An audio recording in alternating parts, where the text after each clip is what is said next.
Yeah, let's do it. So, the topic of propaganda, and the one thing I've not talked about is astroturfing.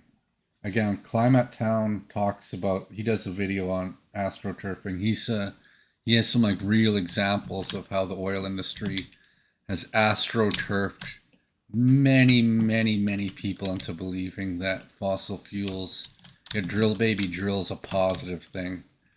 The truth is that uh, oil and gas aren't as economically efficient as renewables, like, let alone the fact the pollution they cause, right?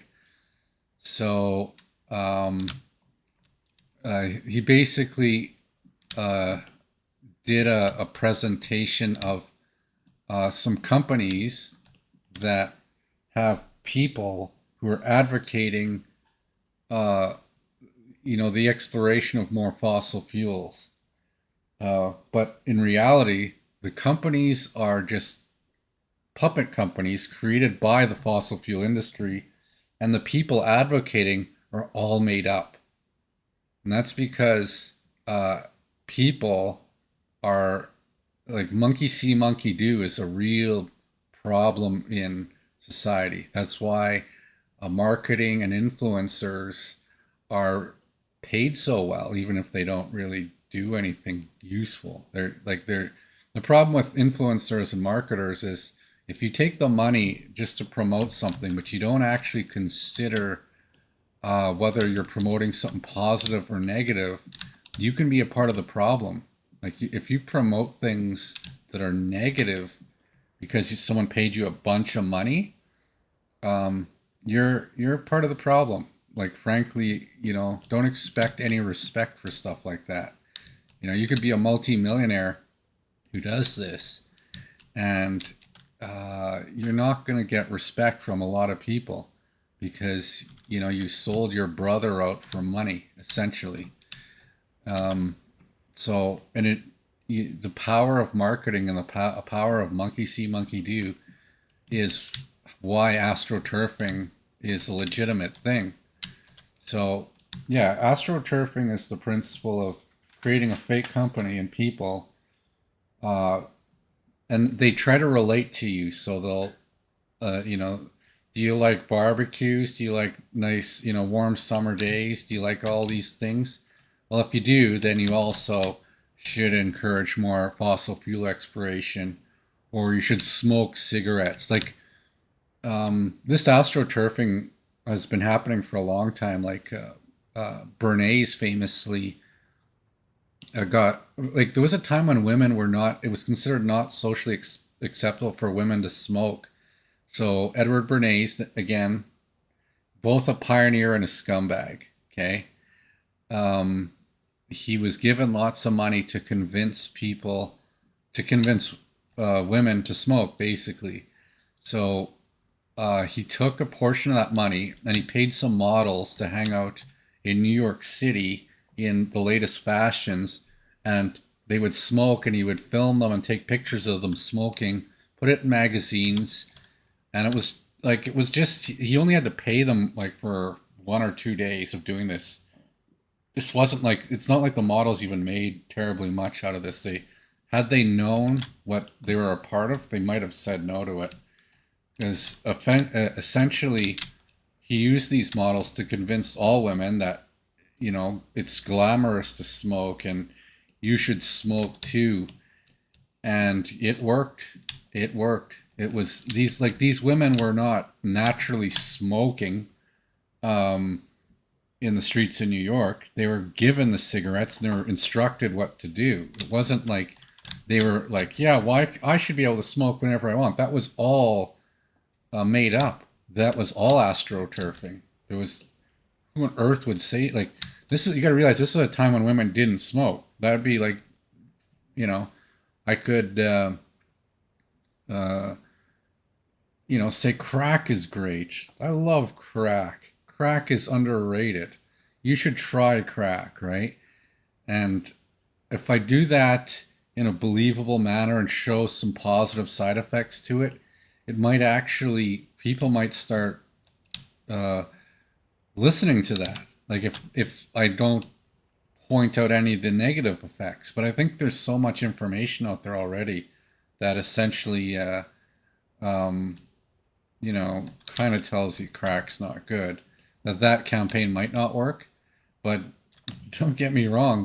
The ability of these marketers and the selective bias they have with the information they can present you, it could work. Like it's just people are monkey see, monkey do. And that's why astroturfing is a problem. And who can afford to astroturf, right? It's always big companies. It's always old money that's the problem. These companies that they don't give a crap whether it's true or not or useful to you. They just want to make more money off you. That's exactly what they're, that's why they're rich in the first place, because you're gullible. You're just a monkey that follows the directions of rich people, essentially. And, that's why you get into certain hobbies and whatnot, and you have various uh, things you like, is because at some point you are astroturfed, and once you're astroturfed, you're committed to it, right? Like it could be something as innocuous as, um, I don't know, hang gliding or something. Now let's think about hang gliding. Uh, what use is hang gliding? Like why do it? Like what? How does it help you? Maybe one in a million people once in their lifetime might be in a situation they're on a cliff and they're like, oh my god, thank God I can go jump off with my hang gliding device here. But for all intents and purposes, you were that would have been something that would have astroturfed you, where there'd be some people doing it. They were filmed. You watched them do it. You thought it was cool. They told you it was cool, and then you're financially committed to it. And then maybe later you're like, oh, I don't know if I'm this hobby, and this applies to hundreds, if not thousands, of hobbies. And then you're like, well, I've spent all this money, and now I don't even want to do it anymore. As you age and you get new hobbies, you're like, what do I do with it? Sell it? I guess so. But the industry was astroturfed. It was done by a series of early, and there has to be a certain natural amount of interest in something for it to be astroturfed. But for it to, um, you know, it doesn't. And the other thing about astroturfing, it doesn't necessarily help you in any way. It's a principle of capitalism in that, um, rather than analyzing things on, normal, uh, actual value, it's always analyzed on how much money can be made, right? Things are measured by income, not efficiency, and that results in a poor economy, right? As we all know, right? What is the economy? It's efficiency times scale. It has nothing to do with money intake. Money is irrelevant. It's a byproduct of a good economy.